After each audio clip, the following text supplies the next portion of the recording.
Om Vasudeva Sutam Devam Kamsa Chanuramardanam Devaki Paramanandam Krishnang Bande Jagadgurum. Om Shanti Shanti Shanti. We salute Bhagavan Sri Krishna, the son of Vasudeva, the destroyer of the demons Kamsa and Chanura, the dear darling of Mother Devaki, and the Guru of the entire universe. We salute him again and again. Om peace, peace, peace. So here on the reading of the Srimad Bhagavatam, we are book number 8, chapter 8. We are starting the new chapter, 8th chapter. The last chapter we have read about the churning of the ocean by the Mandara mountain, and now the Kalakuta, the poison which has come, so who to drink? Then Lord Shiva was approached and she took the poison part of it to make everyone happy. So that was the last part we read on page 326 of the book Srimad Bhagavatam, published by Madras Mott.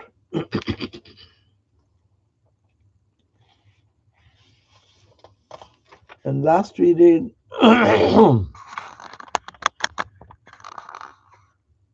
Sisuka said, on here the devoted good men generally fell in suffering for others as their own. So such fellow feeling for others is the highest form of worship of the Supreme Being, who is the soul of all. On hearing about it, high encomiums were bestowed on this act of worshipful Shambhu, who is the Lord of Lords, by all beings, by Sati Devi, the daughter of Daksha, by Brahma, by Narayana, the Lord of Vaikuntha. So now, when the small portion of the poison which happened to fall from the Lord's hand while drinking was appropriated by scorpions, serpents, poisonous plants, and other poisonous creatures. So the meaning is that Shiva took away all the poison, but little which left and fell down in the ground, and that was absorbed by the scorpions, serpents, poisonous plants, and other poisonous creatures. That's why they normally put their poison anyone touches them. The snake, like snake and scorpions. Now, emergence of these are the now what happened after that churning. So that we are starting the chapter 8 of book number 8, verse number 1 on page 327. Sri Shuka said, after Lord Shiva,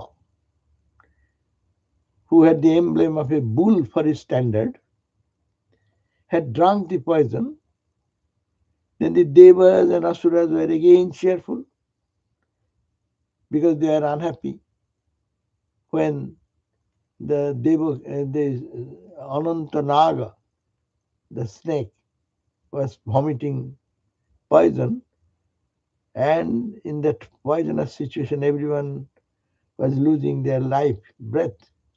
Now Shiva has drank that poison.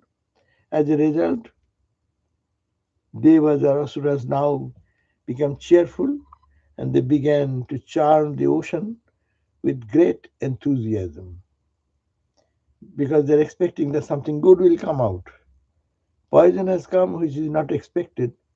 This is also a beautiful philosophy. Whenever you want anything to do, good and bad will come together. So here, bad came, and the asuras and gods, they are upset with that, and they're almost losing their all strength. Now the poison is gone. Now they can cheerfully engage in the churning of the Mandara mountain. Now, as a result, what happened? Now come out from the ocean Kamadhenu. So when the churning, now the good things are coming out. Because of that, the heavenly cow, it is called Kamadhenu, is called the heavenly cow that yields all that one wants. It is said that Kamadhenu is such that you ask anything from that cow and you will get everything, whatever you want. You ask for anything, the cow, mother cow will provide that. That's why in India, so much of respect for the cows come. That is the heavenly cow. It yields all that one wants. The rishis who are specialists in the Vedas and the rituals inculcated by it appropriated this cow, so useful for Agnihotra and other Vedic jagnas, which enable one to gain the heavenly realm. So rishis who are very much expert in the Vedic wisdom and the rituals which is inculcated in the Vedic rituals, appropriated this cow. This cow means this Kamadhenu, so useful for Agnihotra or other Vedic jagnas, which enable one to gain heavenly realm, because that allowed it to go to heaven by why? By doing jagnas. But how will jagna will be done unless there is some butter, clarified butter, ghee. And the ghee will come from where? If there is no milk, milk will come from where? It comes from the cows. So from the very beginning of the history, this cow has been looked upon in a different way. So now, but this is not an ordinary cow. It is called the Kamadhenu, which came, and that yielded all the rishis in the past, and they worshipped this mother cow, gave the milk, and from that they performed the Agnihotra jagnas, which enable them to gain heavenly realm. So, for the cow yields milk and butter, which is required for the preparation of pure habis and the offerings to the devas made in the sacred fire. So, it is this milk because it's essential. So, the cow came first as the Kamadhenu. This is more powerful than not only giving the milk, she can give anything the devotee wants. Next came out the horse, whose name is Uchchaishravas, white like the moon.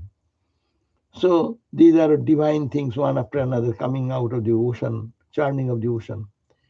So first came Kamadhenu, next came Uchchaishravas, white like moon. The Asura Bali liked to have it. On the Lord's advice, Indra wanted to get it but did not entertain any desire for it. So, first, Indra, the god of gods, he wanted to have them, but the Lord advised him and he showed no interest.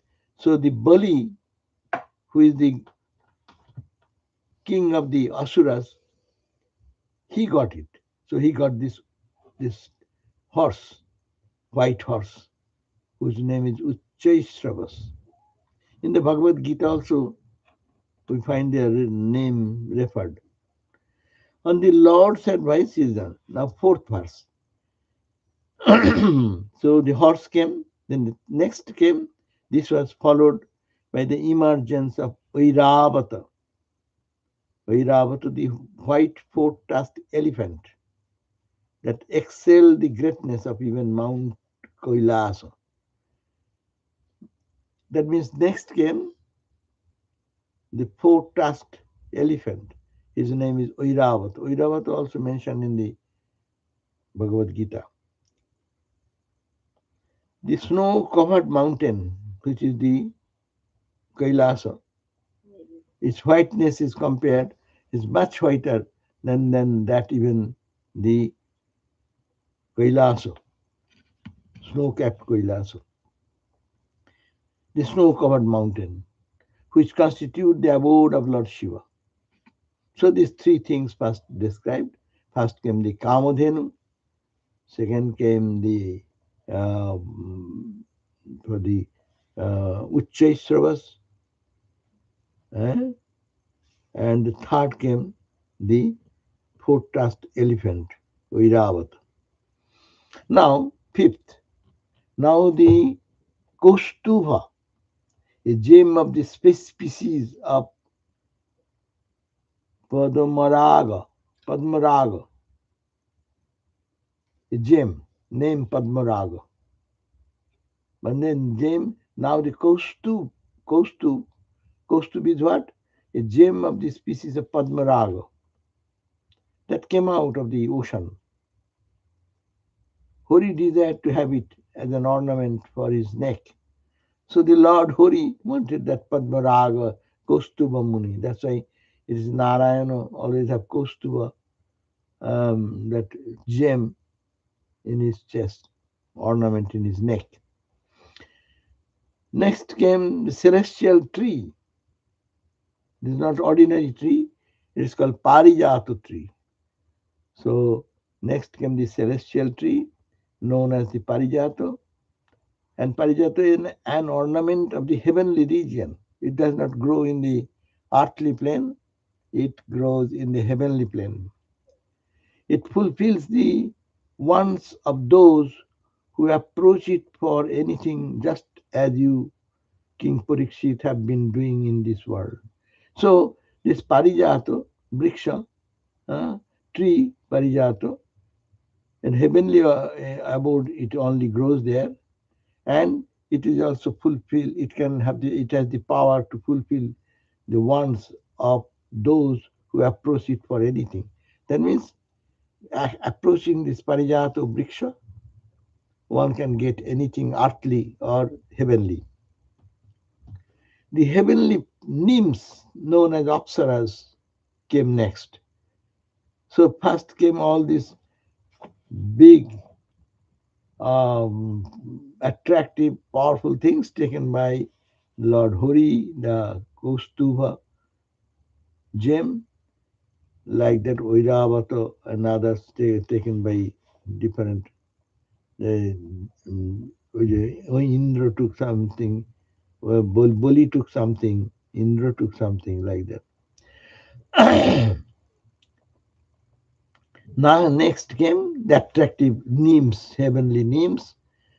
They are known as Apsaras, came next, adorned with necklace and dressed impeccably. They were the attraction of the whole celestial realm with their gaiety, look, and movements. So these are all coming out of the emerging out of the churning, result of churning. So now, verse number 8. Now comes what? Rama. Next took place the emergence of Rama, who was Sri, Mother Lakshmi, embodied and devoted to Mahavishnu. So next comes Rama Devi, who is Mother Lakshmi. Her other name is Sri Devi. She is the Mahavishnu, devoted to Mahavishnu, Lord Vishnu. By her brilliance like that of lightning, brilliance means that she is emitting bright light as it were, she illumined the quarters. From her presence, the quarters are illumined and lighted.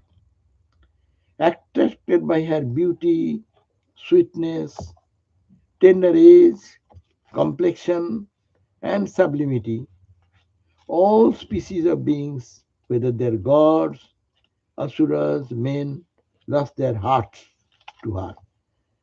See how the world is now coming up, attraction for the gods, and gods and goddesses are also persuaded by all these attractions.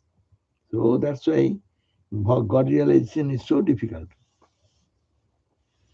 Even the gods don't want the Satchidananda self.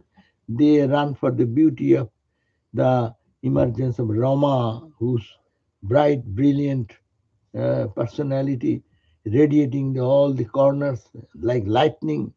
Complexion is beauty, sweetness, tender age, complexion, sublimity, all species of beings, devas, asuras, and men, they lost their heart to her. Now Mahendra brought her a most marvelous seat. Ganga Devi and other sacred streams offered them embodiment of beauty, their pure waters in bright golden vessels. So everyone, all the gods are bringing their best to please this Sri Devi or Rama. So Mahendra brought her a most marvelous seat where she will sit.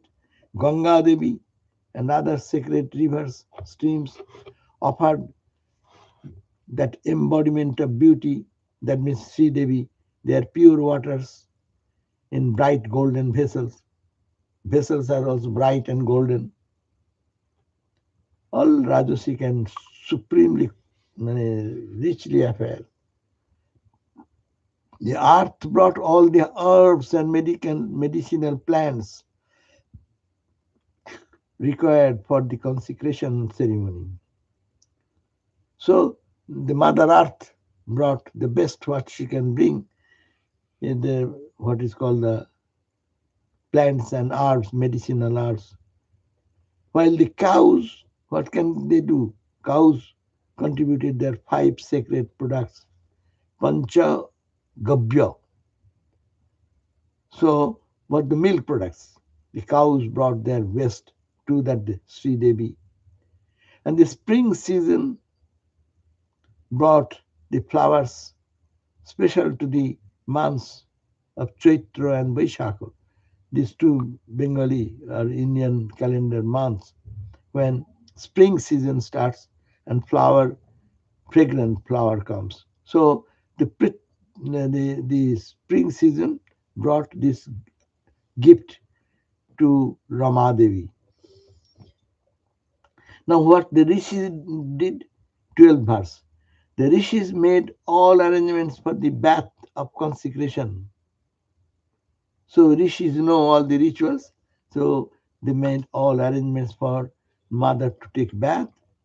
Gandharvas, they are the celestial beings who sing songs. So, what they did, Gandharvas sang auspicious songs, and then Sivases danced to the accompaniment of the music. When the dancers were there, they danced with the music. From the region of clouds came the music of variety of instruments. Huh? The heavenly music has been played by whom I do not know, but the region of clouds came from the region of cloud came the music of a variety of instruments: mridanga, drum, cymbal, tabor, trumpet, conch, flute, and veena. That is the realm of Gandharvas. So Gandharvas, they sang the auspicious song, and the dancers danced to the accompaniment of music, and from the cloud came the music of a variety of instruments: mridanga, drum, cymbal. That means everywhere, everyone is trying to contribute their best to the mother, Sri Devi, Rama. 14 verse. The elephants of the quarters, now what is their duty? Elephants will put water with the tusk. So the elephants of the quarters now poured pot full of holy water over the Devi. who is putting a lotus in her hand. So the Devi sitting with a lotus in her hand, and these elephants are with the trunk pouring waters from all the sea, all the sacred rivers we read just now, pouring on her to give a ceremonial bath of consecration. While holy men, those who are holy people, they started chanting Vedas, Vedic chanting. 15. The ocean offered her a pair of yellow silk. The ocean offering a silk for her wearing, while Varuna presented the floral wreath. And that floral wreath, what is floral garland probably? Vaijayanti, Mala. So Varuna Dev, the god of rain, he presented a floral wreath whose name is Vaijayanti, round which intoxicated honey bee beetles hovered. Is such beautiful flowers, made of such beautiful flowers, that the honey bees all started hovering around the garland. Prajapati 16 verse. Prajapati Vishwakarma who creates this universe, the engineer Devata, offered various ornaments. So he created many ornaments and offered it to Sri Devi. So every goddesses are offering their best what they can give to the Mother Divine Sri Devi. Devi Saraswati gave a necklace. Brahma gave a lotus, and serpents earrings studded with precious stones, because serpents carry in their hood probably that precious stones and gems. So Brahma gave lotus, serpents gave earrings, which is studded with precious stones. Devi Saraswati gave a necklace. Now 17. With the floral wreath surrounded by the honey beetle in her hand, and her ear pendants reflecting their glow from her neck cheeks, the Devi got up with a bashful countenance, seeking a worthy person whom she could put the garland. Now she wants to marry someone, being worshipped by all gods and goddesses like this, and adorned with the gold, jewel, etc., etc. And she took the garland in her hand and wanted to find out who she can offer and accept him as her life mate. So the Devi got up with a bashful countenance, and she's seeking a worthy person upon whom she could put the garland. 18th verse. Now endowed with a well-formed and well-proportioned chest that were decorated with saffron powder and sandal paste, and an abdomen tender and deep set. She moved about here and there like a creeper of gold, producing a delightful murmuring sound from her neck anklets.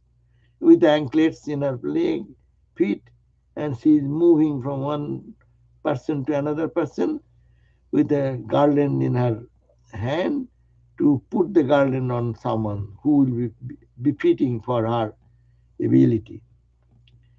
For long did she look for one fit to be her partner, tried to find one competent person who can be her husband, one who was without any imperfection. He was searching for one to put the garland upon without any imperfection. And that person should be free from decay and death. That means he should not be subject to mortality. who possessed everlasting virtues.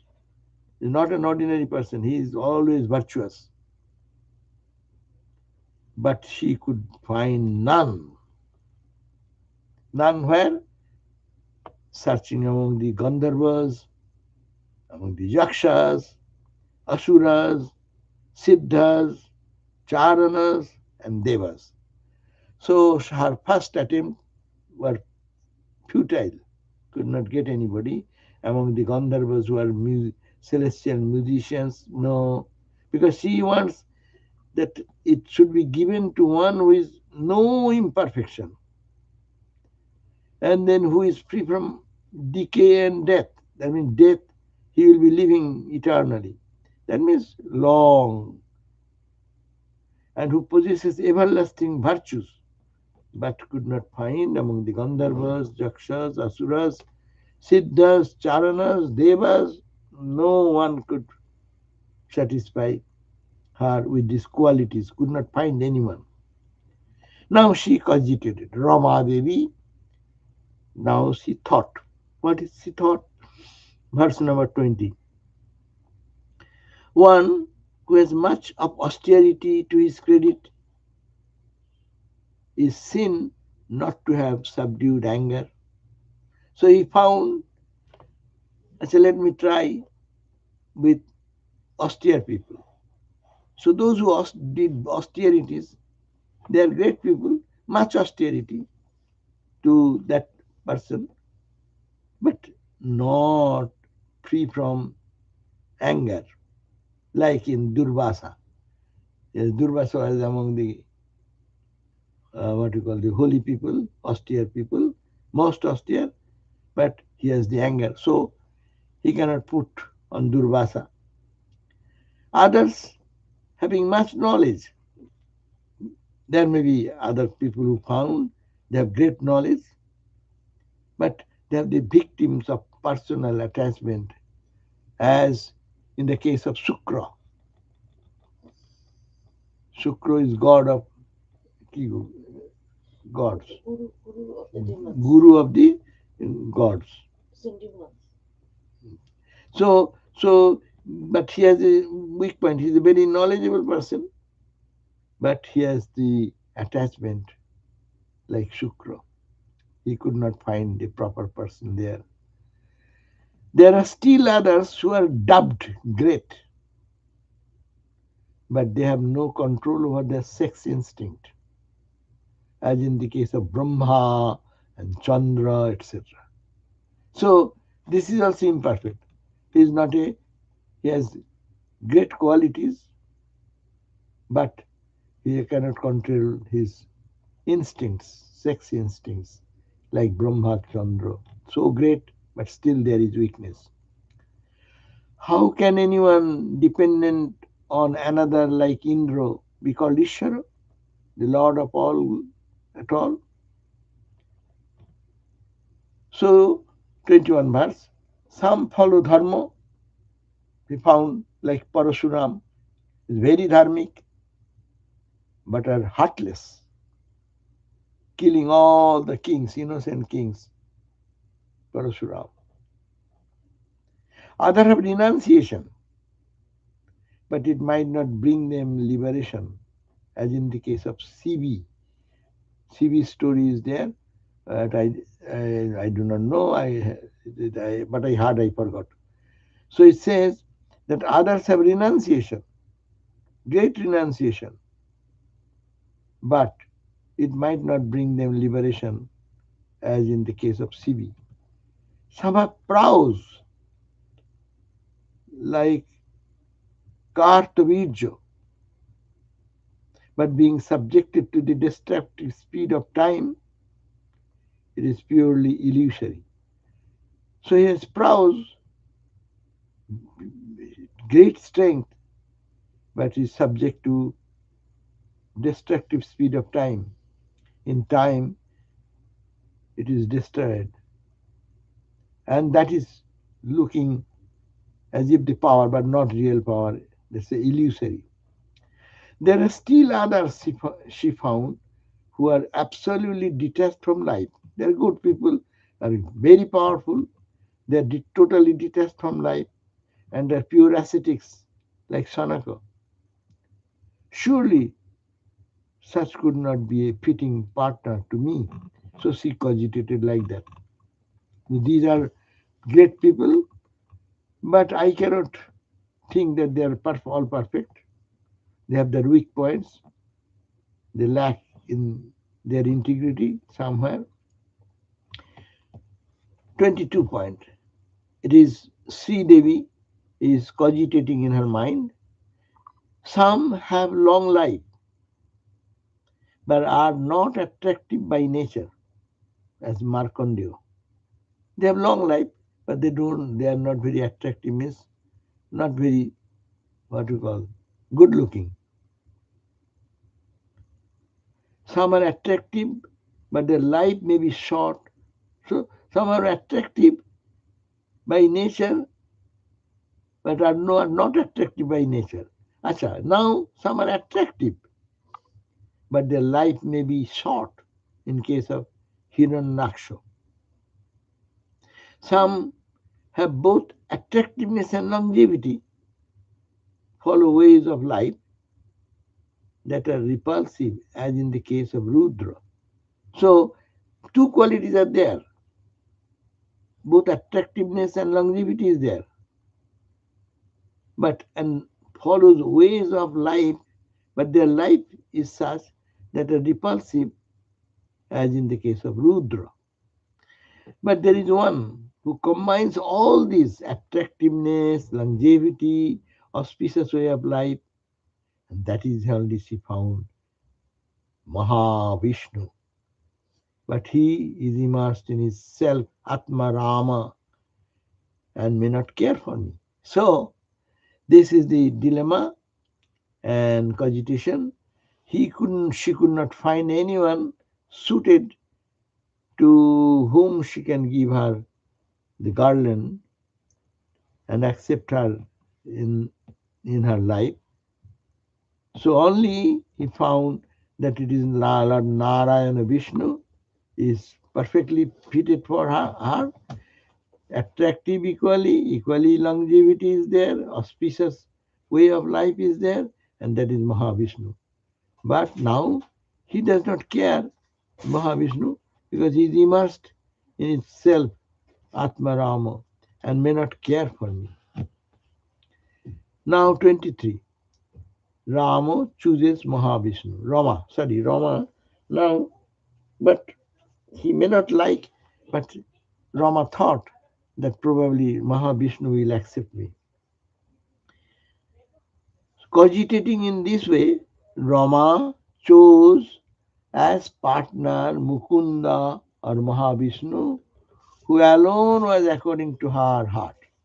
So, selecting, going through all these possible people who can be her life companion, she selected Mahavishnu, or another name Mukunda.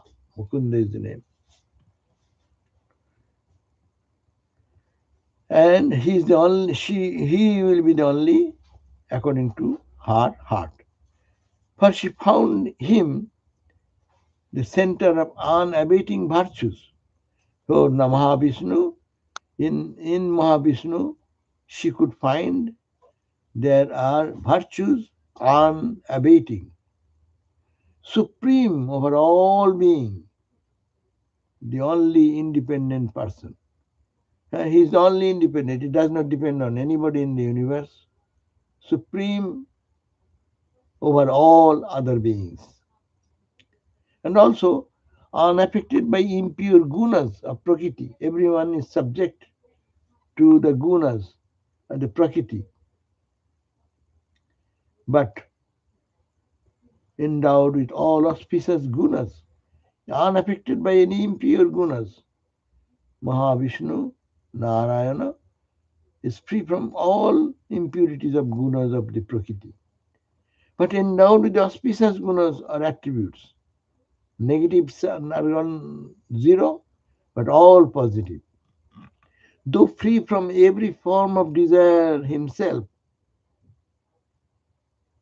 Though free from every form of desire himself, she chooses him in the conviction that he would not desert one who resigns oneself to him in complete trust. He's saying that though free from every form of desire himself, the Narayana, free from every form of desire, she still from Narayana does not want anything. And that becomes the attraction of Devi, Rama. So she offered her devotion. So he did not desert one. He's feeling that Lord Narayana will not desert her who is taking refuge at his feet. She then put round the neck of Mahavishnu the most attractive garland made of choice fresh lotuses surrounded by the humming honey beetles and stood looking at him with her eyes blooming by her bashful smile. So now he approached Lord Mahavishnu and he put that garland made of beautiful flower we have just heard before, and the blossom flowers are such beautiful that the honey beetles are there. They stood looking at him, and her eyes blooming by her bashful smile, as if asking for the chest of him to be offered as her residence. So, say Rama offered the garland, thinking that by grace, asking that please accept me. The worshipful Lord Vishnu, the father of the worlds, assigned his chest, the most sublime of regions, as the resident of for Sri Devi, the mother of the universe, and the source of all power, glory, and prosperity. So Narayana, the Mahavishnu, allowed his chest, which is the sublime region, most sublime region, as the resident of Sri Devi. That is in the heart of Mahavishnu. Sri Devi is the residence of Sri Devi. Who is Sri Devi? She is the mother of the universe and the source of all power, all glory, and all prosperity. Casting her benign glance from her residence there on all her children in the three worlds. The mother, Sri Devi, she is casting her benign glance from her residence, means from the chest of Mahavishnu, there on all her children in the three worlds, including the presiding divinities. She brought about their progress and prosperity. So, Sri Devi glanced, it is also important philosophically. Mahavishnu, Satchidananda, then from the chest, the feeling, the love poured towards the world, the grace and blessings for all created beings, even Brahma, Vishnu, Maheshwara. He is the Mahavishnu. That's why he is called Mahavishnu Satchidananda. And in the chest, it is we can think in this way. In the chest means from that Satchidananda, by the Shakti comes, and Shakti, Mother, Divine Mother, who is the goal of all human persuasion.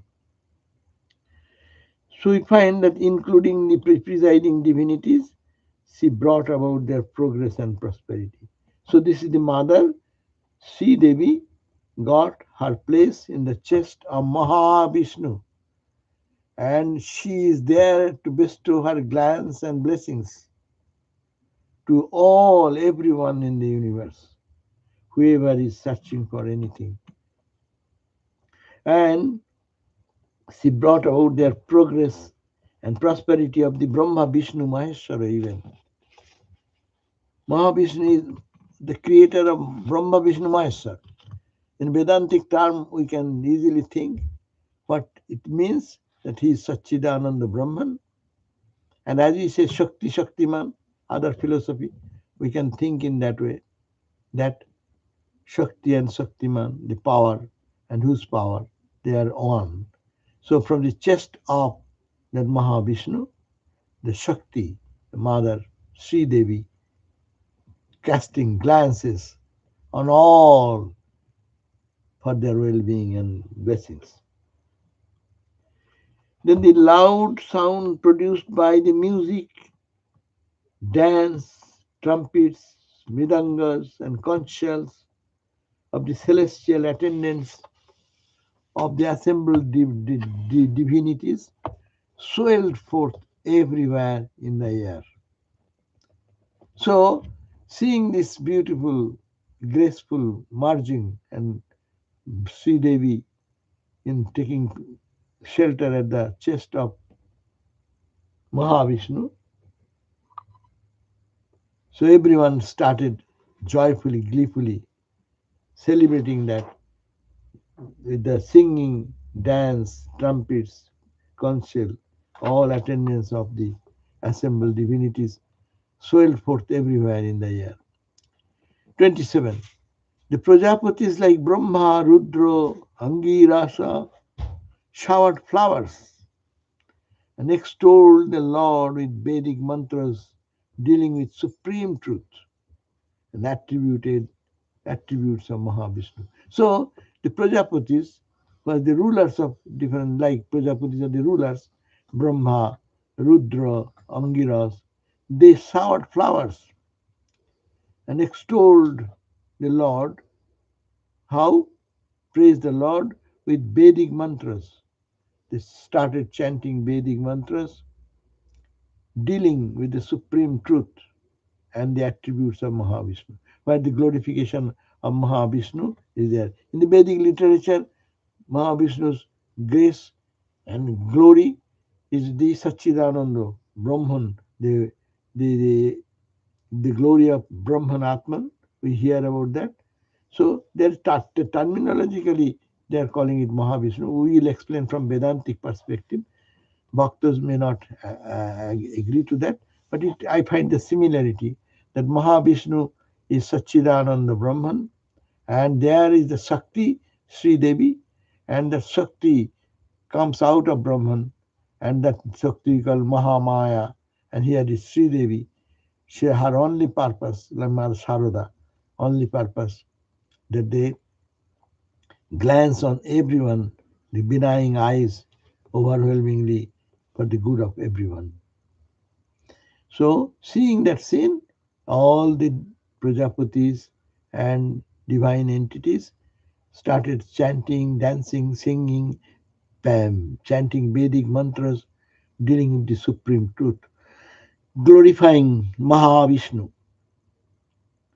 By the gracious glances of Sri Devi, all virtues were perfected in the celestials, the Prajapatis, and all other beings, and they were established in perfect joy. So mother looked, this mother Sri Devi, getting her abode in the chest of Mahavishnu. She gave a gracious glance, and as a result, all virtues were perfected, and in the perfected in the celestials. Celestials, they got their perfection by the glance of mother. Prajapatis, Brahma, Vishnu, they also got fulfillment of their all the needs of their heart. All other beings established into perfect joy. So everyone became joyful, joyful, joyful. Now the Daityas and Danavas, abandoned by Sri, lost all higher qualities like courage, modesty, enthusiasm, and propensities like greed, gain the upper hand in them.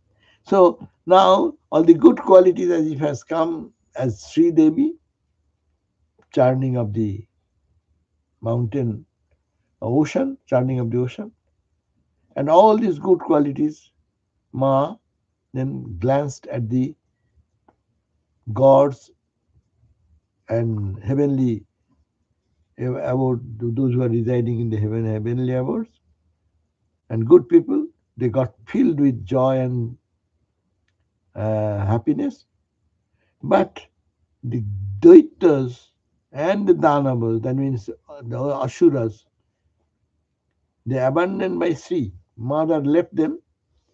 As a result, they lost all their qualities. What were the quality of demons? Their courage, their modesty, their enthusiasm, and propensities like greed gained the upper hand in them. So they lost their all good qualities and they become an embodiment of evil or negativity.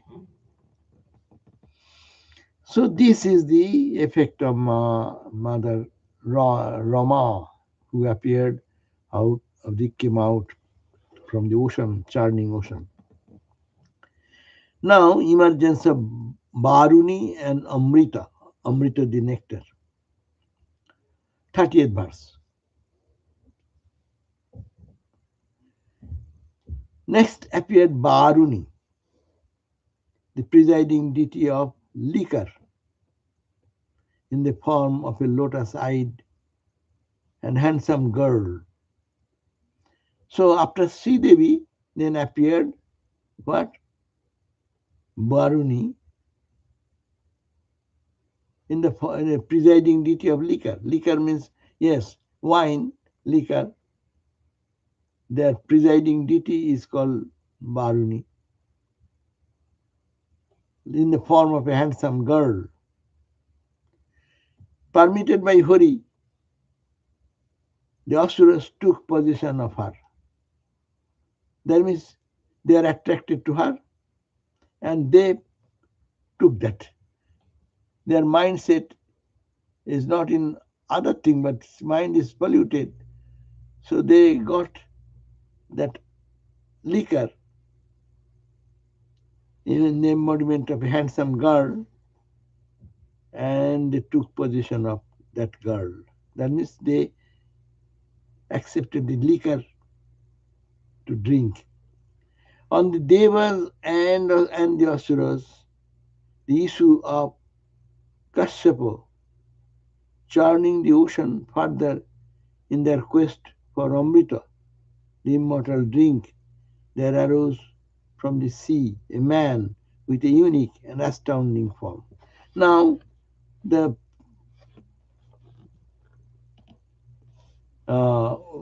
liquor is come that has been taken by the Asuras, demons, and the Devas and Asuras, on the Devas and the Asuras, the issue of Kashyapa means churning the ocean further in the quest for Amrita. They are thinking Amrita, when the nectar will come, they are continuing churning, churning, churning. There arose from the sea, ocean, a man with a unique and astounding form. So both the Devas and Asuras, they saw that one astounding personality came out in the man form after the Asuras took away the handsome girl carrying the liquor. Now 32. That man's his hands were long and stout, his eyes reddish in tinge, his neck resembled a conch shell, blue in complexion, young in appearance. He was bedecked with garlands and various kinds of ornaments. So he is giving the description that when the Devas and Asuras were waiting for the nectar to come, and at that time immortal drink will come, that time they saw there arose from the ocean a person, a man, unique and astounding form, Hands are long and stout. His eyes are reddish and in tinge. His neck resembled a conch shell, blue in complexion, young in appearance. Also, he was bedecked with garlands and various kinds of ornaments. 33. Having smooth and curly hairs, and a beautiful looking man came out of the ocean. Broad chested, handsome, and he wore yellow cloth, and his strides resemble those of a lion. So he's a very powerful person, looking handsome and with beautiful ornaments in his body, strong, built, long-handed person. He appeared. In his arms, decorated with bracelets, he carried the pot of Amrita. Now, first one was liquor, and this one is Amrita. So this man is carrying that Amrita, vessel of Amrita. The other man was carrying the pot of liquor. Now they have in his arms, decorated with bracelets, he carried the pot of Amrita, the nectar. What was the purpose of churning this? He was Dhanvantari. Dhanvantari means an incarnation of the part of Vishnu, who is noted for promulgating Ayurveda. Dhanvantari means a science of health, and who is entitled to share in the sacrificial offering. So, Dhanvantari, he was Dhanvantari. Dhanvantari means anyone like a doctor, big doctor, he can heal and cure and bring back to life. Dhanvantari. Dhanvantari, an incarnation of a part of Lord Vishnu, who is noted for promulgating Ayurveda, the science of health, and who is entitled to share in the sacrificial offerings. Seeing him emerges the asuras who entertained desire for all things, took away from him all of a sudden the pot containing the Amrita. Bah. Now, asuras saw this man carrying the pot of nectar, Amrita. They suddenly entertained desire for all things, took away from this man all of a sudden the pot which was containing the Amrita. When the asuras thus carried away the vessel of Amrita, the devas in great distress took refuge in Sri. The devas have nothing to do. They go and take refuge in, oh Lord, Hari, what shall we do now? The net result of our Amrita has been totally taken away by the asuras, and they are running away. On seeing the forlorn condition of the devas, the Lord, the granter of the prayers of the devotees, said to them, do not be sad. By my Maya, I shall achieve your end without anyone knowing about it. So don't worry, I will play with my Maya Shakti. I will play in such a way that no one will understand that, but you will reach the objective of your goal. 38. Meanwhile, O king, there arose a quarrel among the asuras, all of whom desired to have the Amrita. Now, the, the struggle started among the asuras itself. Who will take, how much they will take. So there is a quarrel among the asuras. So each one of them claimed, I shall have it first, not you. And they began to quarrel among themselves over this question.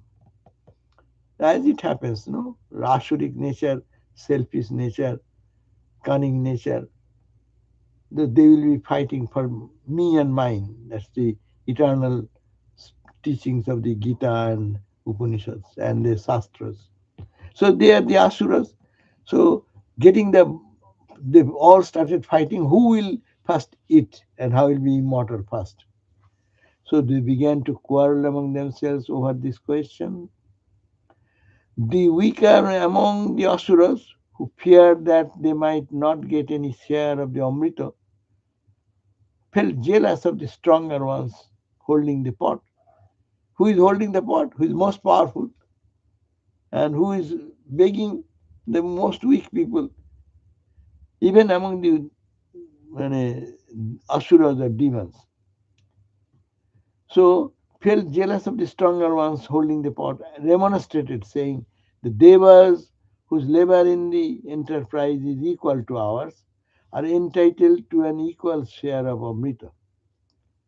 So the weaker people become little kinder and said, yes, one pot of Amrita nectar has come, but we should have share 50-50, equal shares for the gods and equal share for us.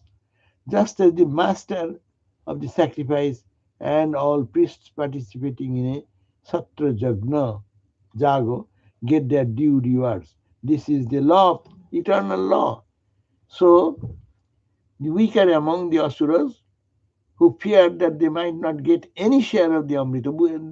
The big guys will eat first and they will be immortal and we will not get anything.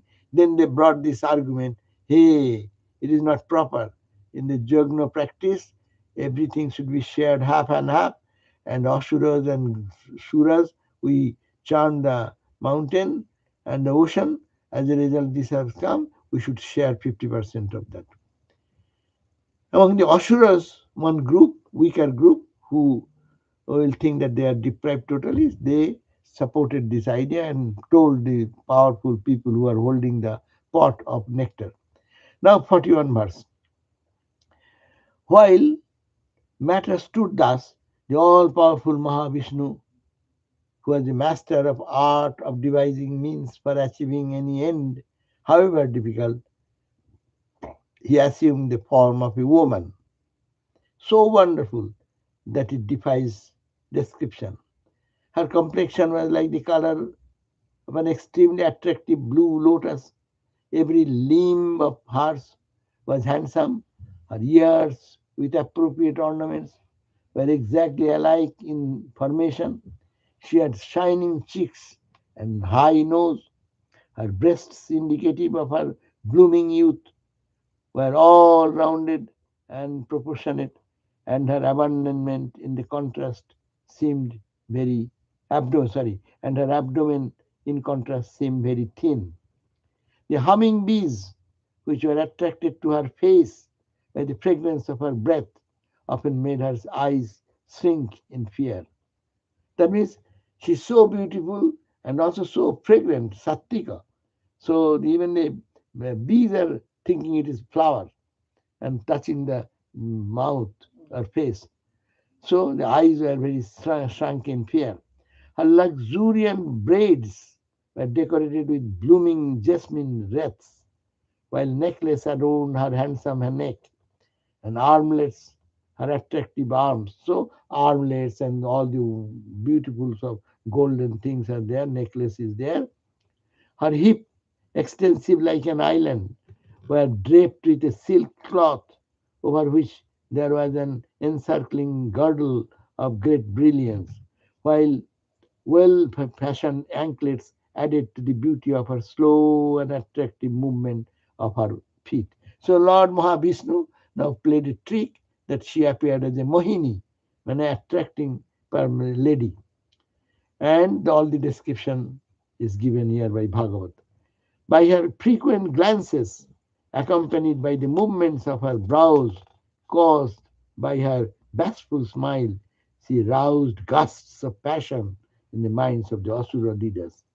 So, seeing her, they all got very much attracted, and he was getting passionate about getting her or something. Here ends the 46th verse, and ends the chapter 8. Next day, we shall read the chapter 9. Asuras deprived of Amrita. How this lady appearing and then make them forget everything and run after that, and then the pot of Amrita will be taken away by the gods. Anyhow, so this is the chapter ending of the chapter 8. Thank you all for listening. I just read the book and probably in a way to understand what Bhagavat is talking about. the same attraction, the same maya, the same attachment.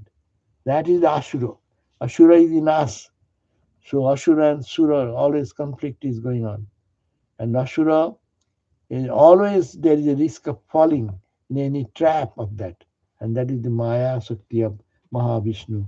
And that is called, and Sri Devi, when becomes kind and takes away all blessings, and they become gods.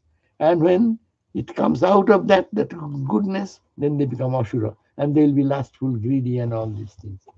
Okay? This is the spiritual aspect of the teaching, but it's a wonderful thing to know the stories of this emergence of Rama, Amrita, and Mohini in the chapter 8 of book number 8. Thank you all for joining. We'll see you all in our next class at 7:30, a synopsis of Sheta Satara Upanishad. Okay? Thank you.